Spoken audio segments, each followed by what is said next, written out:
Welcome back, everyone. It is LaughNgamez here, and today we're back with another Starcraft 1 versus 1 replay. Today we have ourselves a match between a Zerg and a Protoss on the map Dusk Towers.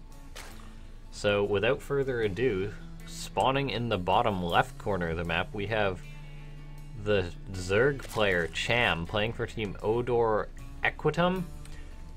Don't quote me on that pronunciation, as it is a Mexican team, I believe, so I might have butchered that. And we have the Protoss player in the green spawning in the top right. We have puCK.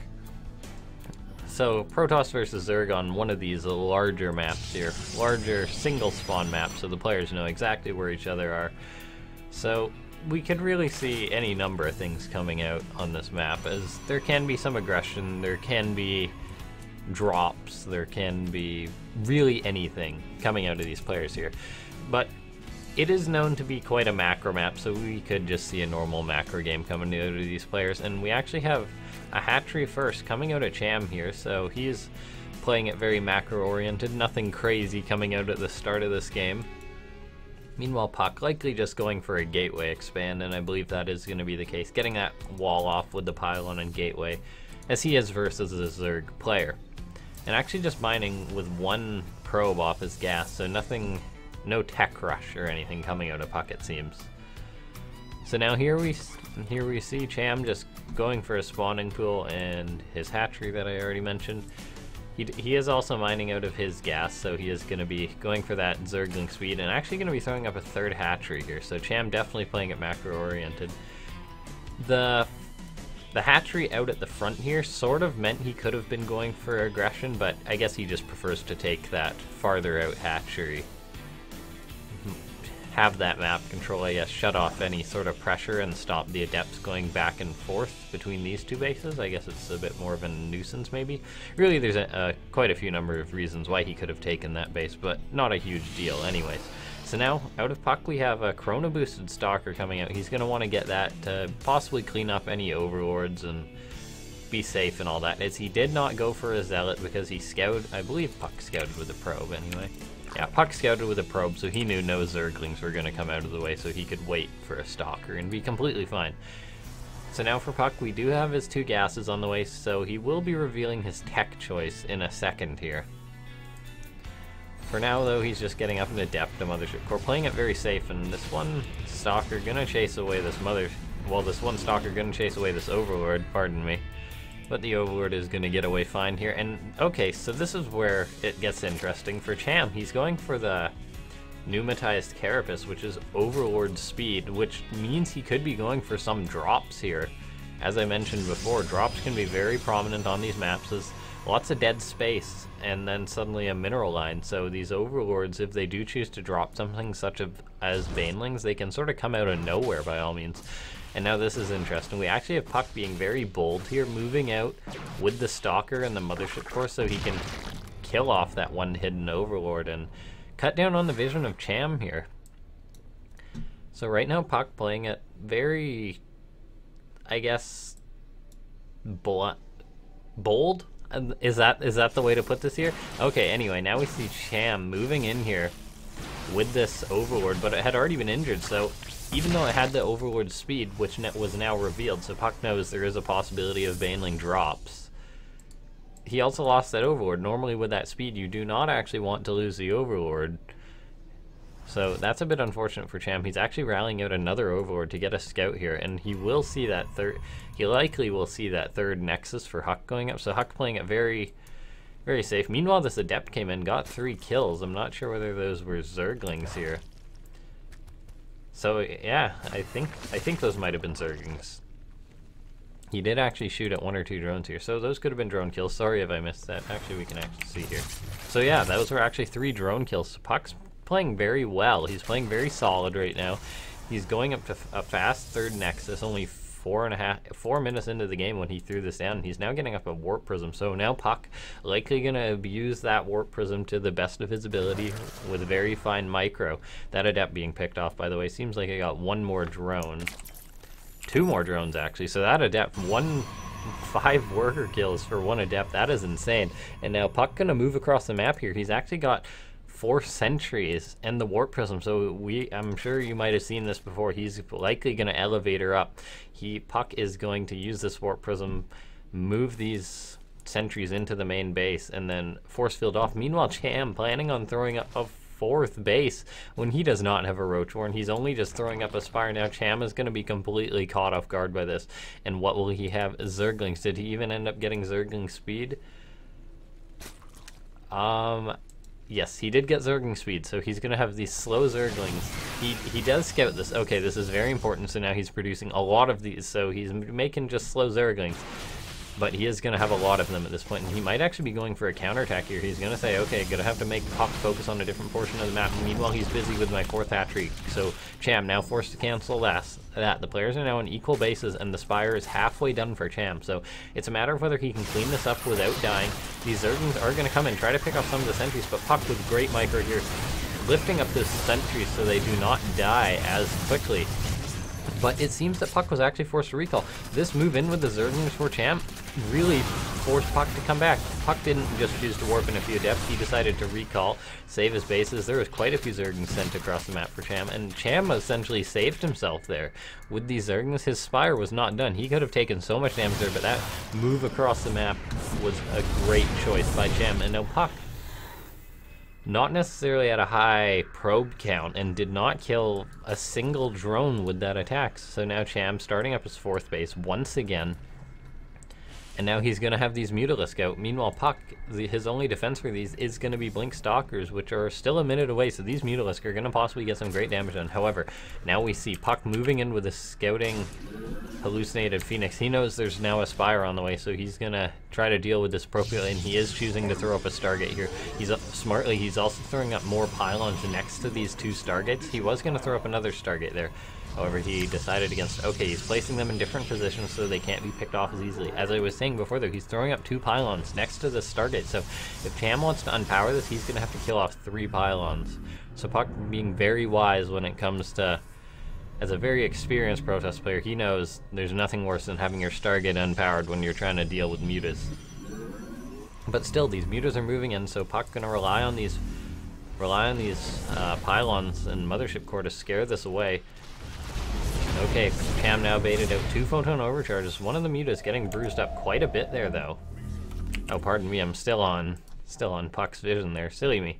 Anyway, so now we see Cham moving out with these mutas, trying to get any damage done, but there's really a timer on these, as now double Phoenix are going to come out and going to just completely hard counter these mutas as Cham invests more into these when there's double Stargate on the way. This is a huge hard counter. The first Phoenix is now out, the second one is going to be out in a second, and that ultimately puts a timer on these mutas, as puCK with great micro is going to be able to kill unlimited amount of Mutalisk here. And now Cham, he does have quite a large amount, so this is no small investment he's going to lose. That is, I believe, 13 Mutalisk here. That is a large investment that could go down and very costly. And now puCK, after that, he is going to have air control with the Phoenix once these mutas go down, as Cham is now teching into Hydralisk. However, Cham is on 4 bases, very well saturated at this point. He's getting upgrades. He's teching out into these Hydralisk because he knows, okay, my Mutalisk are gonna die to these Phoenix, so I'm gonna have to deal with this air unit, with these air units. So he's getting out Hydralisk and just gonna do as much as he can with these mutas for now. puCK actually not, interestingly enough, not pursuing with these Phoenix here. He's just been banking them up somewhere. Okay, so he does have his Phoenix out. They're going to try to catch the mutas. However, a Phoenix can, in theory, kill really unlimited mutas here by itself. However, you have to have absolutely perfect micro, and while puCK has great micro, he can still be pounced upon by this larger number of mutas by Cham that could pick off. And now here we see puCK going for this 4th base here. The muta's moving in, going to pick off a pylon, but look what's going to happen. These Phoenix are likely going to turn around, and this is going to be a bad time for these Mutalisk here. The Phoenix now going to get into range of these mutas. He's going to start retreating as the mutas try to pick off the Phoenix. However, look what happens. These mutas absolutely are shredded by these Phoenix, and now we are seeing Cham forced into an engagement here. All the Zerglings flooding forward as puCK throws down great force fields here. The Hydras are trying to do as much damage as they can. However, that buffer has now been chewed off by those Lings as the Lings flooded through. However, there is still quite a few Cham still up an army supply with plenty of Hydras. he has 22 Hydras versus this not incredibly large army of puCK. The sentries have gone down, so it has lost quite a lot of its defense here. So it's going to be up to these two Immortals, Adept, and great lifts from the Phoenix that are hopefully going to come out of Cham. Here we go, Cham. Muta's lifts coming. Sorry, I'm getting a bit tongue-tied here. It is rather late here. I should have said that at the start of the cast. It is 2 a.m. and I decided to cast a game. What a great idea. Anyway, so we have those Phoenix lifting off and turning the tide in that fight. So now Cham still up in army supply, however, just Hydras and Lings without great upgrades. They are on +1, however, versus a versatile Protoss army filled with Adepts, which are great, versus Hydralisk filled with Phoenix, which will get lifts off and nullify the usefulness of these Hydras. And now Cham has decided to push forward once again, even though he didn't really need to, and now he's going to bleed up plenty of units here. He's rallying in the center of the map, but even with these reinforcements, it might not be enough. Now, plenty of Lings have streamed forward though, so puCK is going to be forced to retreat. However, Cham is sort of pushing when he doesn't need to. He's now tacking into Lurkers, so he's engaging before these Hydras can morph into a superior Lurker here. But however, these Hydras are putting out so much damage here, they're starting to actually pick off so many of the units for puCK here. Micro Stutter stepping back from Cham, gonna start picking off these Zealots. However, the Hydras are quite slow, so not the best unit to try and micro with. And now puCK managing to warp off. He keeps producing these Phoenix, so he is just going to be able to lift up more and more units as this game goes on. Meanwhile, Cham just continuously producing these Hydras. He's getting his +2 upgrades. So, however, puCK is already on +1 attack, and he's going to be on +2. So these players will be on equal upgrades by all means, and that can tend to benefit the Protoss player by all means. Particularly when Cham's supply isn't these Zergans, which have absolutely no upgrades anyway. Cham starting to push in once again. However, this large Zealot buffer for puCK has taken a long time to be chewed through. However, now that buffer is gone, so it is going to be these Immortal Stalkers and Phoenix here that are up to try and defend this. Another Immortal popping out just in time for this fight. And now great force fields coming out of that last sentry for puCK, forcing these Hydras to retreat. However, this is so many Hydras at this point. puCK had a great army at the start of it. However, now these Hydras with such high DPS are going to force the probes to be pulled as puCK tries to take a final engagement. But reinforcing Hydras are continuously streaming in. The Phoenix is getting so many lifts off and just chewing through these light armored Hydralisks. However, it might not be enough for puCK. The Phoenix are seemingly all out of energy, so it's these few Immortals are going to try to hang on, and it seems they actually have managed to hang on with the last few Warpins coming out of puCK here. However, he did lose quite a few probes. That must have been 20 probes or so that went down right there. And meanwhile, Cham re-rally on his side of the map, getting out these Lurkers. puCK, however, has seen these Lurkers with this Observer here, so he knows this is coming. He's going to want to make another Observer likely. However, right now he's busy. He's going to have these Phoenix, which are going to be so effective at picking up these Lurkers, so this is almost a bad investment coming out of Cham if he decides to push here, because there's so many Phoenix. They will be able to pick up these Lurkers as the main army engages, and that will sort of destroy the main power in Cham's army. However, it is still a scary army. These Hydras do have +2 attacks, so they're going to have insane DPS, and Cham is actually moving for a run by. He was looking for a 5th base, however, puCK has not thrown it down. Cham is on his own 5th base. He's started to transfer workers here. And now we see Cham going in for one final push here. He's going to start to do this sort of turtle push forward that Zergs do with Lurkers. He's getting up to a scary Lurker count, so it will be hard for the Phoenix to lift up absolutely every single one if the time comes. And we actually see puCK wanting to take an engagement here. This is very bold of him. I guess deal with the problem before it's too late. So the Phoenix are moving and picking up as many Lurkers as they can. However, these Hydras are killing them off so quick here. And puCK's army was sort of a second behind there. So now most of the Phoenix have gone down. The Observers have actually gone down for puCK. It seems, no, they're still there. However, he has not lifted up any more Lurkers as his Phoenix are out of energy, it seems. However, puCK with a great time warp sort of forcing this army of Cham to sit back for a second, but probes are starting to be picked off of the 4th base of Cham here. So now puCK in a very awkward position, down by 50 supply. Warping in units desperately. He's warping in High Templar as he did get his Templar Archives, morphing in these Archons as he needs something that is strong enough to stand versus these Lurkers. So it's going to be up to these Immortals, which I believe in this match, this is a post-patch Immortal, so they will only absorb 100 damage with their shield barriers, so they're significantly weaker than before. So now we see Cham. He knows the situation he's in. He has not been punished at all on his side of the map. He's just making units and units, and he's going to push in once again. He's tried maybe, what, 4 or 5 times to push, and it has not worked. However, he's going to try again. Morphing in High Templars, forming another Archon. However, puCK now moving in with all his Immortals. His Phoenix are lifting up quite a few of the Lurkers here. However, now it is just straight up Immortal versus Hydras. The Immortals are going to tank very well. However, these Hydras put out such high damage per second, so it's going to be hard for the Immortals to trade, and they are forced back once again for puCK. His army supply is now half that of Cham, and that is going to be good game. Cham, the Zerg player who sort of came out of nowhere lately. He came out, he won Copa America, the tournament, so he is arguably one of the better South American players at this time, and he just took down one of the better North American Protoss players.